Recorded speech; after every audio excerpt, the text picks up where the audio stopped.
Thank you for allowing me into your homes for this second edition of Season 6 of Esoteric Science Roundtable. And I do want to explain quickly why I'm sitting in the chair instead of Jeff this evening. I convinced him to swap places with me because I was hoping to have the Arab League on, and that didn't quite work out, and so that's likely not going to be happening anytime in the near future. So we just went ahead and stayed with the swap, and so you will see Therefore I Am this Thursday at 8 p.m. on Channel 16, and as you see, you're going to have to contend with me this evening, so please bear with me for that. This is going to be another Esoteric Science Roundtable presentation, basically. So a couple of brief announcements to begin with. The Metaphysical Philosophical meeting for the month of June is going to fall on the 18th. That's our third Wednesday meetings that we here at Esoteric Science Roundtable and Jeff Contreras from Therefore I Am co-host each and every third Wednesday of the month. And again, 8 p.m. is the start time, Spider House. We meet in the back in the screening area, so please look for us. And it's very relaxed and casual, and we encourage anyone that's interested in our respective shows to come down and gather for a like-minded conversation. I didn't bring the memetics book with me that I meant to bring yet again to show that I'm going to be giving away. And Jeff has a copy to give away as well, and that's something that I'm hoping to encourage at least one person out there, hopefully more than one person, to write something very brief about memes, memetics, some things along these lines. And I'll bring the book again, and I'll actually have Wes Unruh on at some point, hopefully before the end of the month. I want to plug quickly cln.org and also Google Video. cln.org and Google Video are two places you can see archived shows from us here at Esoteric Science Roundtable, as well as Jeff Contreras, Freeman, a number of other shows that are available. The last thing I want to mention, Jeff showed on his show recently The Dirt Road to Psychedelia, Austin in the 60s. Someone contacted Jeff that was related to or somehow involved with that presentation. Jeff somehow, unfortunately, lost the contact information. If that particular individual or other individuals are watching, I would really myself like to get in touch with anybody that's an older member, or excuse me, an ex-member of the Elevators, you know, Bubble Puppy, Lost and Found, Fever Tree, Red Crayola, you know, all the recording artists from international artists, and Pal St. John, people that love that nature, people that can speak to that particular era from, you know, firsthand experience. Golden Dawn, certainly don't want to forget them. Any of those bands, we would certainly love to. I would love to have on the Esoteric Science Roundtable in the future. So if any of you are watching, please don't hesitate to contact either myself or Jeff, and I would certainly like to chat with you more about those potential options. Okay, so finally getting into the show proper, and I appreciate your patience, everyone. I wanted today to discuss planetary logos. The idea or concept of the planetary logos, some may be familiar with the term logos, excuse me, the Greek word logos, which means the word. And very much this ties into the concept biblically of the word made flesh. And so in this instance, a planetary logos would be a planet made flesh, if you will, and we can think of, you know, not flesh and blood in the sense that we are, but nonetheless, the physical attributes of the planet are part of the vehicle of a consciousness, and all things in manifestation that have form are conscious at some level. And in the case of the planet, they are self-conscious, as we, as our humanity are, but they are vastly more aware and more expanded in their ability to perceive, because they're on a grander scale, far more so than we can really even perceive, except only to kind of, you know, get some hints at. And so I do want to at least try to expand upon some of these concepts a little bit, to give some attributes to the planetary logos. And again, due to the short preparation time, I am going to be reading a little bit through the show, so please bear with me, but hopefully this will all tie into the larger show context today. Let's see. Beginning here. Let's see. It might here be stated in connection with planetary logos of our scheme that he is in physical incarnation. He is midway through his career upon the cosmic path of initiation, and consequently is to take the fourth initiation in this chain. Well may this globe therefore be considered the globe of sorrow and of pain, for through it our planetary logos is undergoing that which the mystic calls the crucifixion. And even biblically, the fourth initiation, the crucifixion of Christ, it ties in intimately with this as well. But keeping in mind, at a planetary level, it is a bit, it's more comprehensive, and there's a lot more energy being exchanged in the sense of a planetary initiation. And obviously, all of the life forms on that planet are going to be going through this change, this process, this test or this trial at some level as well. And so we're caught up in that as well. And beyond that, the cells in his body, those cells through which he feels and senses and experiences, are in this world period rent by pain and suffering. For his is the consciousness at the center of the body, and theirs is the capacity to suffer, so that by means of them he may learn the meaning of systematic dispassion, be dissociated from all forms and material substance, and upon the cross of matter eventually find liberation and the freedom of spirit. And so we, in essence, as cells of the body of the planet, are also, in our own individual tests and trials and our own life process, that suffering and that joy, you know, in that context as well, all the human emotions are registered within the greater consciousness of the planetary logos, so-called. And there is a name that's esoterically given as well. Well, there are names to the general concept of the planetary logoi, which is the plural term for that. There's also a term, the heavenly men, and that I changed my mind about using that as a show title because it's, you know, led to other connotations. So, but that is another esoteric title as well, because obviously these are the bodies in the heavens, these are the planets, and so heavenly men, and obviously the idea of men, that there is a personage, there is a consciousness indwelling these globes, and that the esoteric name for the consciousness indwelling our Earth is Sanat Kumara.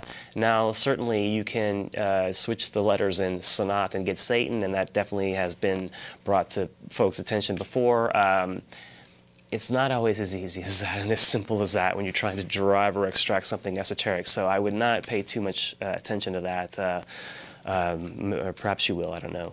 But again, the logos, the planetary logos, logoi for plural, is again the Greek word for word, the word, and this is the expression of the entire system, the entire universe actually, is through a word, through an expression. And we can think of in the analogy of the breath.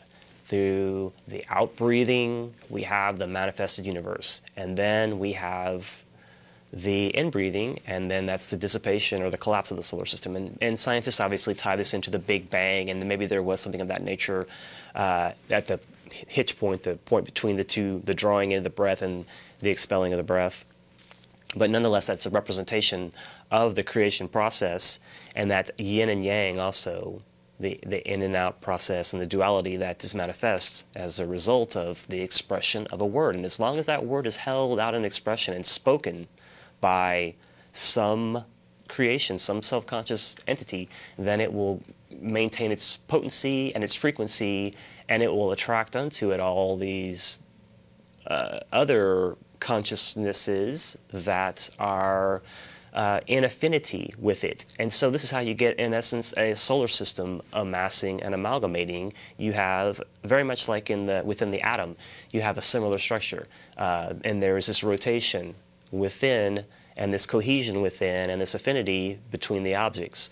And also within us, as our humanity. We have very much a similar analogy within the heart, if you can replace that with the sun, or vice versa, and then the various organs that the blood flows through. It's the same situation analogously with how a central star interacts and has exchange and interplay with the bodies and globes that it, again, holds in its influence, if we can use that word.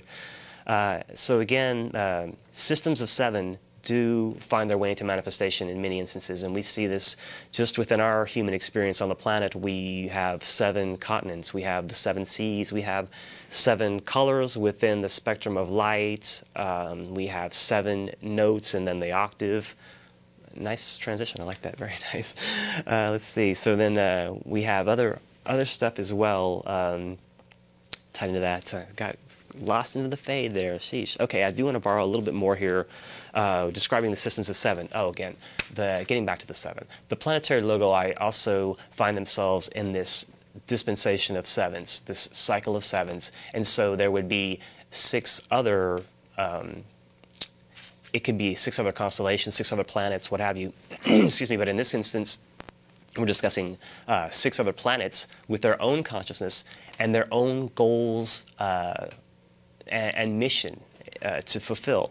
And so to consider a bit more this number seven within this context, I want to borrow a bit more from this lovely book. And this is a treatise on cosmic fire by Alice Bailey, a small little compilation here. Let's see.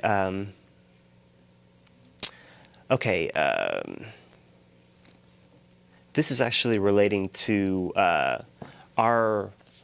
the central aspect of our,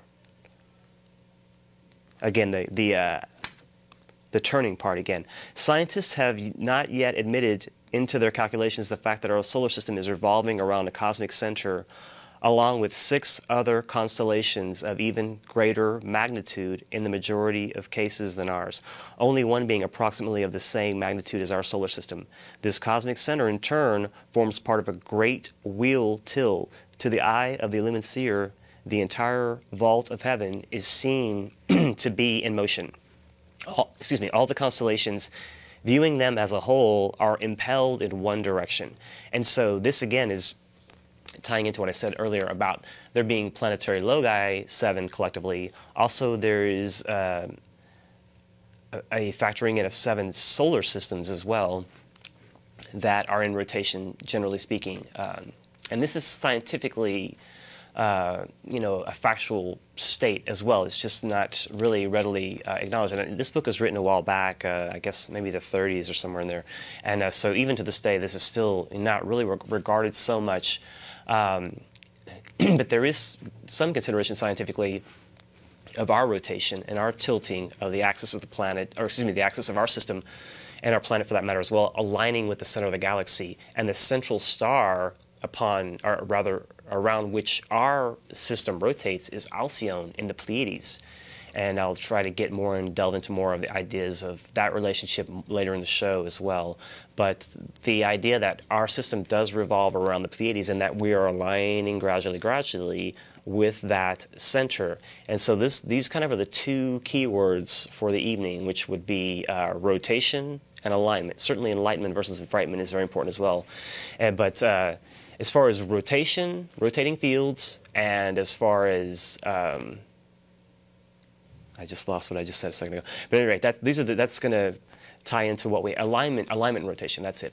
When you have a proper alignment, you have the proper rotation, and that also ties in with the way in which systems play out and achieve exchange of energy, and that also is very much part and parcel of a very very vast exchange of energies.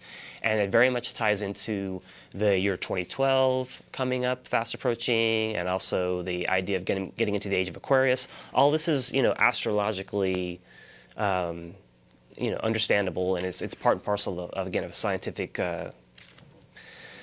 stuff. This is not just, strictly esoteric hypothesizing. So we are moving towards that central alignment. As you achieve a proper alignment, then the proper rotation can begin. Even within our body, we have the seven centers. Again, another sevenfold representation in nature, to give us another analogy. So as we align properly, the rotation of the centers comes into play, and then they can do their part, and they can open and align properly in conjunction with the proper alignment. And so with us, in our humanity, the chiropractic field is still kind of somewhat shady and skeptical, or somewhat in question.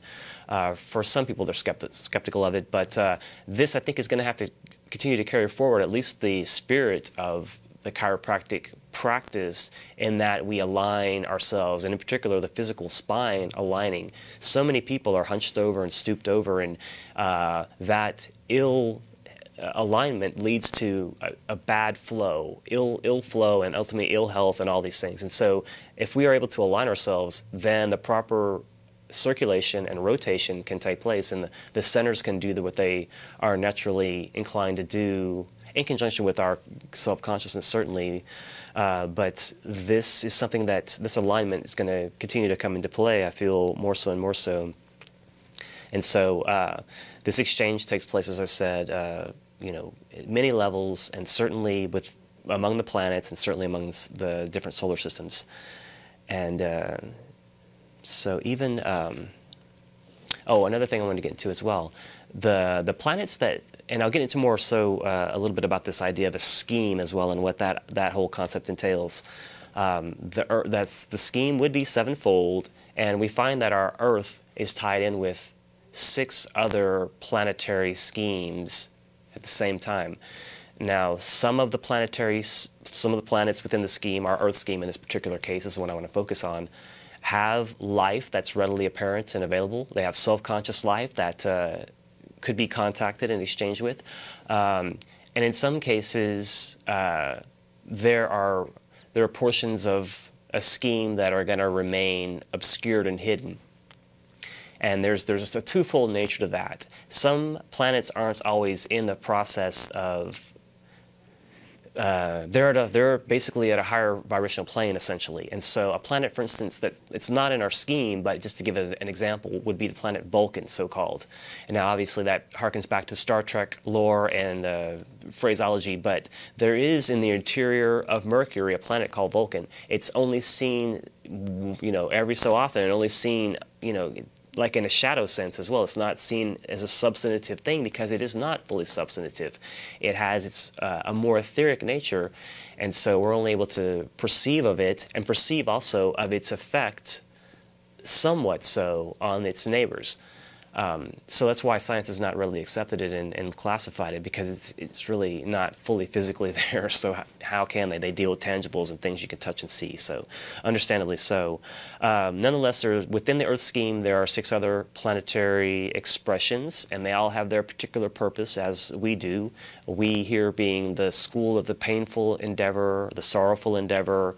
We are here to experience pain and suffering and to learn to disassociate ourselves and remove ourselves from the material pull.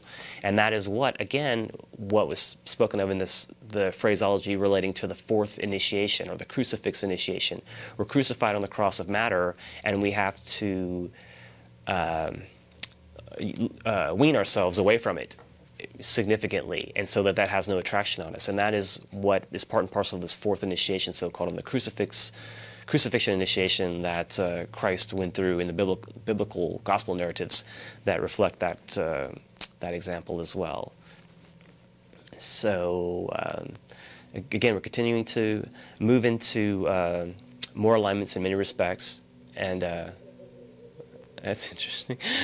Moving to different alignments, and also in spite of proximity, we have relations that aren't, right next to us in every instance. And so just because, for instance, Neptune is within proximity to our Earth doesn't mean that it's within our Earth scheme. And I will go ahead and list, speak briefly and list a little bit of those planets that are in that scheme. There's a diagram. Actually, I want to read from it first, and then I'll try to attempt to show it. It's really small. I don't think it's going to show up very well, but it does reflect the relation of the schemes. So within our Earth scheme, in addition to obviously the Earth, we have Mars, Jupiter, Venus. I said Neptune was not, but it actually is part of it. My bad earlier. Neptune, Mercury, Saturn, and Earth. And so perhaps Pluto would have been a better example of one that's not within. It's in proximity, and even poor little Pluto has been downgraded to a planetoid lately, so that's interesting. But another thing that we have in common, we have other commonalities with even other planets within our own scheme, and I will get more into that in a second, in particular relating to Venus. I want to touch on, maybe I could try to show this quickly. I don't know how well it's going to work out, but it's just a small, very small diagram here. Let's see. No, that's really not going to.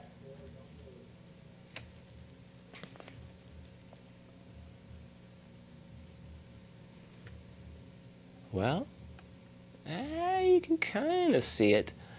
Okay, what I want to point out is within these seven, there's still a major, excuse me, a major working out of the quality of mind within 5 of the 7. But within Mercury and within Venus, they have already assimilated to a great degree the quality of mind. And if you'll notice the geometric design within the Venus, which it's the left center one, and then the far outside one that's by my finger here, you can't see very well is easily either, but there is also an upright pentagram within that planetary correspondence as well. And that geometric shape, the 5-pointed star, represents mind. It represents perfected mind. It also represents the 5 planetary initiations, or the Christ consciousness as well. And so 5 is a number of mind, and it also, again, represents Christ because it represents the perfection of the physical vehicle through the 5 human, the primary 5 human initiations. There are others, but the main are 5. And so that is our scheme.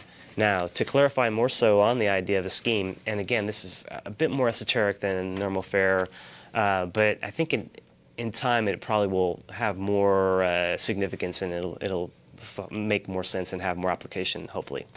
So to consider briefly, and again, I apologize for having to read so much, but this is hopefully will help fill this out a bit.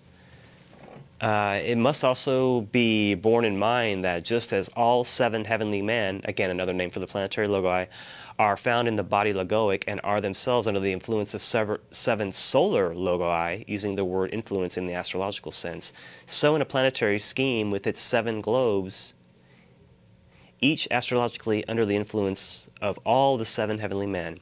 A scheme is but a replica of a system. Each of the heavenly men pours forth his radiation or influence and stimulates in some way some other center or globe. To word it otherwise, his magnetism is felt by his brothers in a greater or less degree according to the work being undertaken at any one time. At present, the heavenly men, representing centers at different stages of stimulation, being not all equally developed and being not as yet physically unified, this magnetic interplay is little realized, and the psychic flow from one scheme to another is little utilized or comprehended. As time elapses, this interplay of force will become more evident, and the force will be consciously employed when men, for instance, know...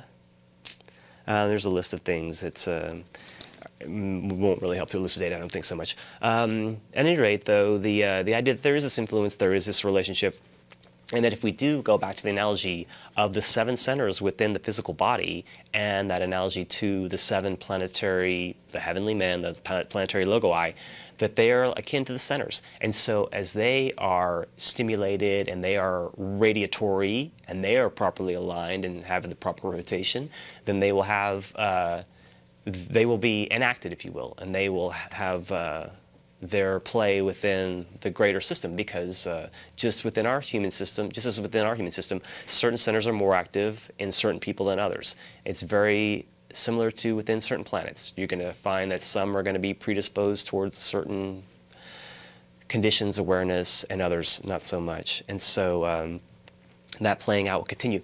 Now, again, it mentions that this is really not being noticed very much. It's very little realized, and that is par for the course. First of all, science is not really looking for these things in a real fashion.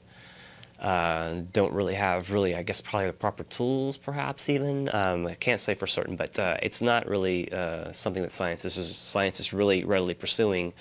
But the idea that there are schemes that also are adjacent, if you will, and in relation to one another and influential to one another. And so 2 of the schemes that found their way into a rapport were the Venus scheme, so-called, and our Earth scheme. And so they have an affinity to one another. I spoke earlier about the quality of mind in Venus being much more perfected. They are a much more highly evolved planet than we are, and they have given us from their experience, and they have given us the seed for mind. And this ties in to the idea of man becoming self-conscious. The idea of the fall of Lucifer is very much tied up with this, the symbolism. The so-called Lords of Flame from Venus, and this again referring to the flame of mind or the fire of mind, or the quality of mind being fire, just as the emotions are water, and physical nature could be more so earth. You know, that's these correspondences. Nonetheless, that this fire of mind became enacted in us or imparted into us, became enmeshed with us at some level, maybe roughly 18 million years ago, as esoteric science holds it. So that's a bit far back to really say with any real certainty. So kind of put that under the speculation for the time being. But nonetheless, that's esoterically the idea that this Venusian influence did impact us at that time, and we became self-conscious. And please don't forget to, as our scroll says, watch their 4 a.m. That's going to fall in place of esoteric science, our normal time, 8 p.m., channel 16. So again, this whole idea of influence and the relation between the Venus scheme and our scheme, again, very intimately tied in. So the planet Venus is very interesting in that it spins backwards in relation, excuse me, in relation to the other planets.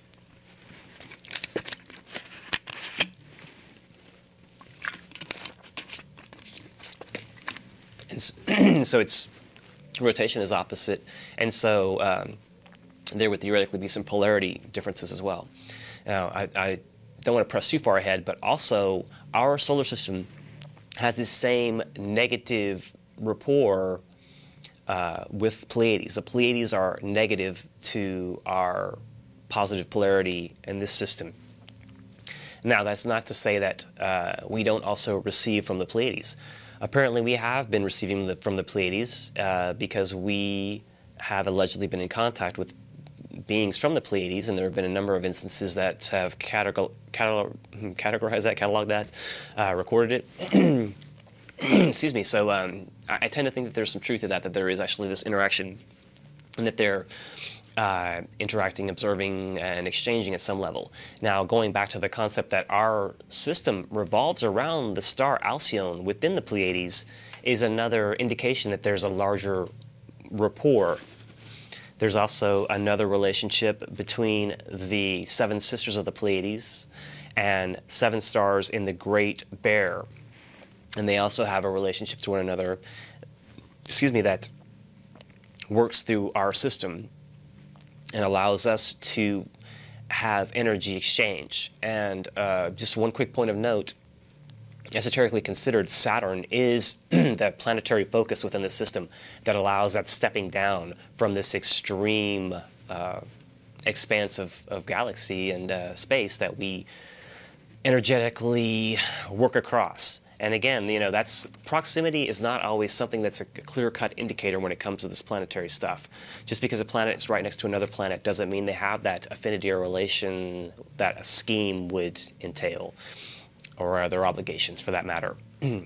But we do definitely have relations to the Great Bear and the 7 stars, the main stars, called the 7 Rishis, and then the 7 sisters within the Pleiades.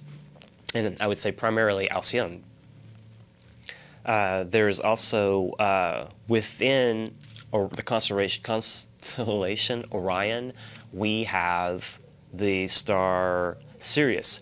The star Sirius is also known as the dog star, and this is esoterically considered to be the lodge, considering the term lodge in the Masonic context, that there is a great lodge, if you will, or a grand, systemic lodge that is set up on Sirius, and that this is where we receive the pattern, the archetypal patterns, and this, the building blocks, if you will, for Masonry. We have inherited, allegedly, from the Grand Lodge on Sirius. How did that process unfold? I can't speak with any real certainty or surety, but I'm just kind of giving the esoteric mythology, if you will, in that respect.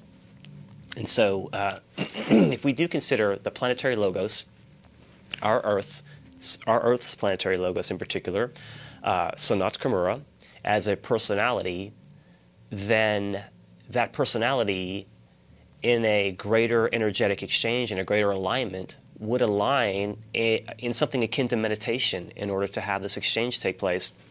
And that greater meditation between our Earth's personality also works out through Sirius. And so when we link up in meditation, as the planet's consciousness links up in meditation with the star Sirius, and that lodge link is enacted and engaged, then it's as if we can look at the analogy of the Earth being the personality and the star Sirius being more akin to the soul nature.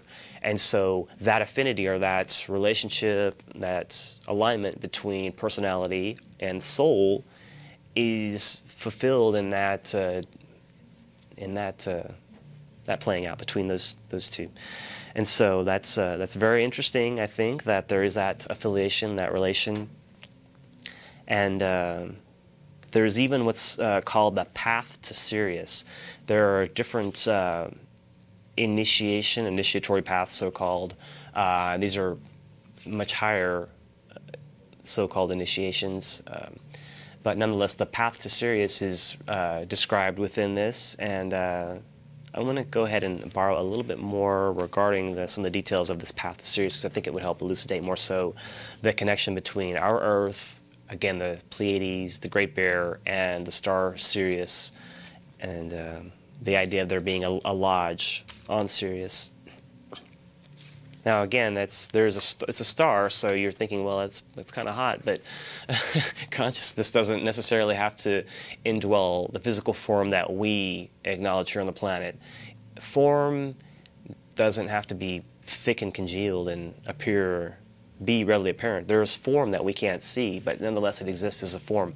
And so there could very well be, in my humble estimation, life on Sirius. I consider that there is life on Sirius in my my view, I guess, my philosophy. But so yeah, there is some form of consciousness existing. I definitely believe that.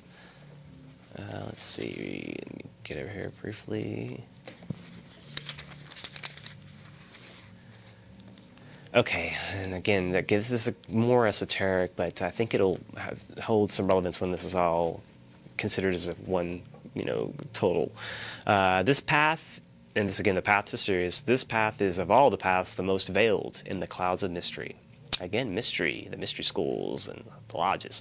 The reason for this mystery will only be apparent to the pledged initiate, though a clue to the secret may be gained if it is realized that, in a peculiar and esoteric sense, the sun Sirius and the Pleiades hold a close relationship to each other. It is a relation analogous to that which lower mind holds to higher mind. The lower is receptive to or negatively polarized to the higher. Sirius is the seat of higher mind, and Mahat, as it is called, or universal mind, sweeps into manifestation in our solar system. Sweeps into manifestation in our solar system through the channel of the Pleiades. It is almost as if a great triangle of Mahatic energy was thus formed. Sirius transmits energy to our solar system via that. Okay, and again, it talks about the correspondence between and interplay between the Venus scheme and our Earth scheme and how that works itself out.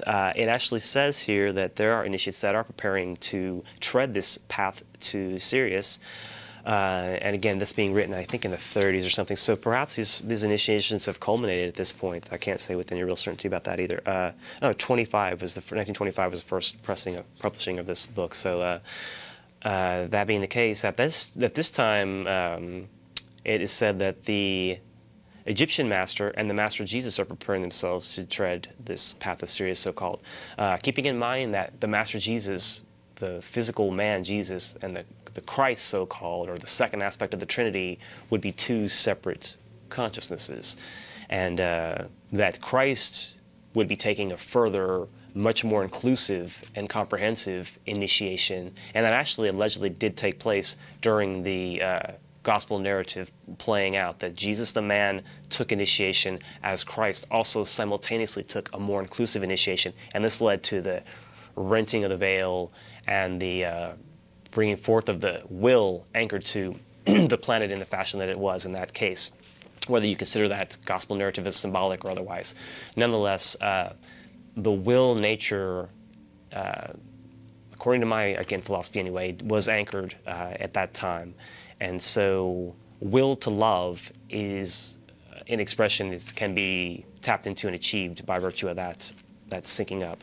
And so there's more information, more details relating to it. It says, for instance, its attributes: cosmic rapture and rhythmic bliss. And again, rhythm and rotation would have many simultaneous or analogous kind of sympathetic conditions as well. So let's see, Sirius via the sun, which veils as a zodiacal sign, veiled by the numbers 14 and 17. And then that'd be very easy for people to want to reduce those numbers just automatically, but that in and of itself is not going to necessarily give you any insight or allow you to glean anything. So again, that's veiled by the numbers 14 and 17. The method: duplex rotary motion and rhythmic dancing upon the square. Now, if we think about rhythmic duplex rotary motion, dual rotary motion, excuse me, it might remind some of us of the double DNA helix, and that also is, in essence, rotating in the sense of it being enacted in a vibratory fashion. Is it actually rotating in a real fashion? It's more in a symbolic sense. And again, rhythmic dancing upon the square. The square of manifestation is... The square is the manifested world. It's the world around us, the four squares of manifestation, the cardinal directions, all that. Within the square is the place of work. It's the working out area, and that's where that symbolism. That's mostly what that symbolism entails. Let's see, the square, just the square, not the further aspects of the method, but just the idea of the square, that symbolism. Two wheels of electric fire revolving around an orange cross with an emerald at the center. That is the symbol. Two wheels of electric fire revolving around an orange cross with an emerald at the center. And again, these ideas of colors corresponding, flashing colors, things of this nature, and relations of the vibration and the frequency of the colors is tied in as well. And those are things that I really I can't really speak to, because I really haven't really contemplated them that intimately to really be able to speak more fully on them. But all these things have their place, and there's a reason why these colors are represented in this way. As with any esoteric symbol, color certainly plays in a factor, one way or the other. So again, this also, and it says there's a quality, but that's unrevealed. So there's an unrevealed quality as well. Again, there's other information relating to, and I have a bit more time here. I'm going to borrow again from, this is Esoteric Astrology, Alice A. Bailey, and let's see quickly. This one was published a bit later, I think. 51, first publishing. So this is actually recent in the context of esoteric literature. Some of the, there's excuse me, interesting correspondences that are spoken of in here. And let's see. No, that's not what I'm looking for. Excuse me here. Let's see.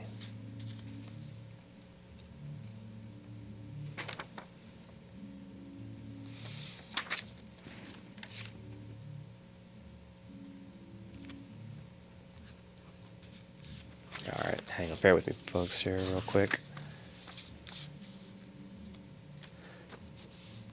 Okay, again, with the,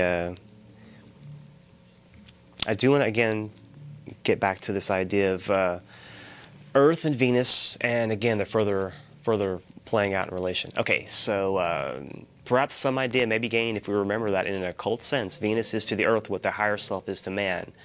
And so, when I spoke of earlier of the Earth being like the lower mind nature and Sirius being the higher mind in relation, also our Earth and Venus have a similar correspondence as well. So the coming of the Lords of Flame to Earth was all under law and not just an accidental, unfortunate happening. And it wasn't it wasn't just the rebelling of angels and all of that mythological stuff as well. I mean, there's law playing out in this instance that I think has to be considered. It was a planetary matter which finds its correspondence in the connection between the mental unit and the monastic permanent atom. Again, it's a bit more esoteric. It must be remembered that Venus is a sacred planet, Earth is not. So Earth is continuing to work towards that alignment and gain the capacity of mind that Venus already has access to and already has attained. And as I spoke of Mercury earlier being in that same condition as well, that those two planets within our scheme have mind more acutely defined and activated. So we are hoping to do just that. We as humanity are becoming more thinking in our everyday activity. Reason is becoming more valued, and just going out, mostly obviously in cities, larger cities, what have you. If you go out, you're going to find conversation oftentimes based around more philosophical concepts, and there's more of an intellectual conversation being carried out in many instances, and not just the same old humdrum how's the weather kind of stuff. Nothing wrong with that sort of thing, but nonetheless, it's an indication from just my looking at it that we are becoming more acute in our capacity to think and to exchange and share ideas, and it's something that's more appealing, excuse me, more appealing to us as well as we gain and grow as humanity collectively. And so this quality of mind is becoming more potent within humanity. And so as the different, or excuse me, as numbers of humanity become more thinking in their demeanor as opposed to emotional, that's another key thing as well. Many on the planet are still very emotional. It's tied into the Atlantean age and all that water cataclysm stuff and all that symbolism as well that relates to that aspect of us. But we are working towards more of a firing, if you will, of the mental capacity, and that's becoming more prominent. So we'll see where mind will rule the day, or reason will rule the day. And so another term can come into play as well, love wisdom. Love wisdom is love ruled by reason. It's something that is it's a quality that our system is working towards perfecting. And so mind must be fired up or enacted in order for us to reason and to achieve this reasoning and will to love, will to good, and this love wisdom capacity. So mind being fired enacts and fires up this capacity. The heart center also enacts, and that works in conjunction. The throat also is very intimately tied in this. And so that alignment allows that rotation to take place.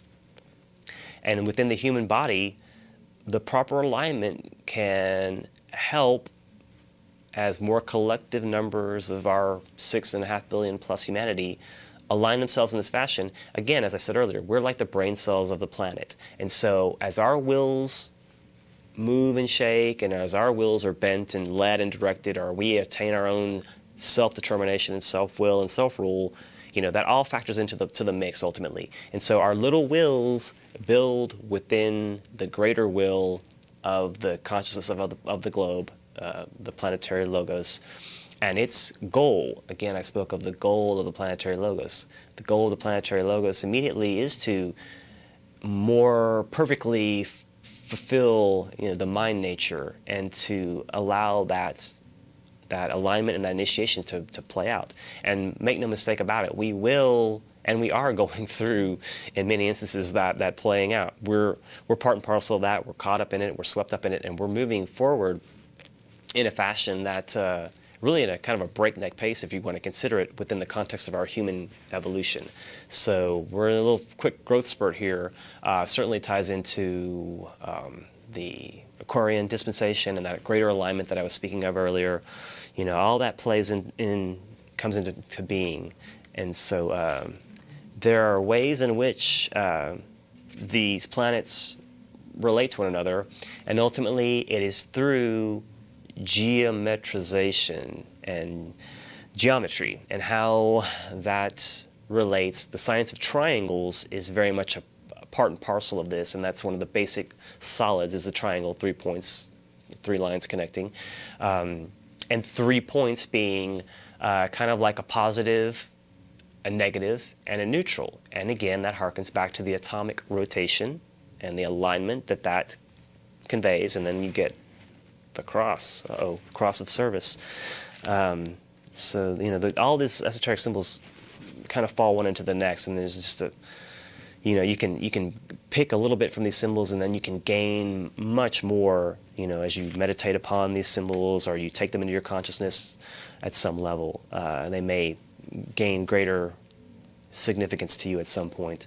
So as we, as the cells of the body of the planet, continue to fire up our mental capacities, we're going to, again, fall in line with this greater unfolding of energies, this greater unleashing of energy, and then that radioactive capacity of the planet will change drastically. The idea that we are a non-sacred planet will change ultimately at some point. We will become a sacred planet. What will that entail specifically? Some speak of a new heaven and a new earth, and that perhaps we will be more etheric in our vehicles, in our dense vehicle, and the perhaps the dense planet itself will have a lighter set of clothes to wear, and will be part and parcel of that change. Some of that gets tied into the whole the left behind rapture mentality, that there would be a new heaven and an earth, and there would be the dense leftover, you know, and there'd be some adjacent globe. That kind of ties into some esoteric symbology in a sense as well, in that as life allegedly moves from globe to globe, and I didn't get into that either. Within the scheme, we have all these conditions that we go through, and so we would find ourselves perhaps, at some point in a Saturn Earth condition or a Jupiter Earth condition. According to the esoteric, well, theosophy in particular, our next incarnation will be the Earth Jupiter version. So it won't be that we'll move to the planet Jupiter specifically, but our Earth will take on conditions similar to what Jupiter has to offer, and Jupiter is obviously a very big planet, and our expansion would also tie in at some level, and our density could easily, you know, alter as a result of that exchange. And so, if we as humanity do perfect mind significantly, then and the idea is that the life force that's accomplishing and completed that, would be able to move on, and then those that need a little bit more time would stay back. And so, even in the sense of moving forward to the next globe, you would have a condition in which those that didn't quite get the lesson down would move forward and have to kind of repeat some of the previous lessons, and then make preparations for the transition. And then as the future conditions were appropriate, then the life wave that had it already achieved can move over and do its thing, and it can play out at that time, at its appropriate time. So again, all this is a little bit more, you know, theoretical and a little bit more out there. It doesn't, you know, maybe immediately have significance to us, but if we continue to consider how meditation, reflection, alignment, these ideas tie into our humanity, we can get a better idea of how this, again, this does affect us, and our own human actions and our own human self-determination and will play out and ripple out in the larger context. And so what we do here on this planet does affect out into, you know, the ripples out. And that's, as I spoke of last week, the unleashing of the atom and the unleashing of the energy of the atom gained interest outside of our neighborhood. Excuse me, and we started getting the UFO flaps of the mid-40s.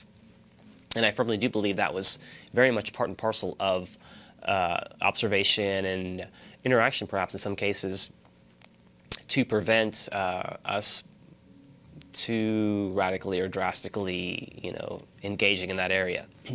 And so I think there was oversight in that sense. And I think there continues to be oversight over the planet and our use of the capacity to unleash the energy of the atom. I think for the future, it will be harnessed in the sense of unleashing the bond between the hydrogen and the oxygen and the water, and then that will give us untold energy, and we'll be able to manipulate that much more safely and more effectively and commercially applicably as well. So we'll keep an eye out for that in the hopefully near future.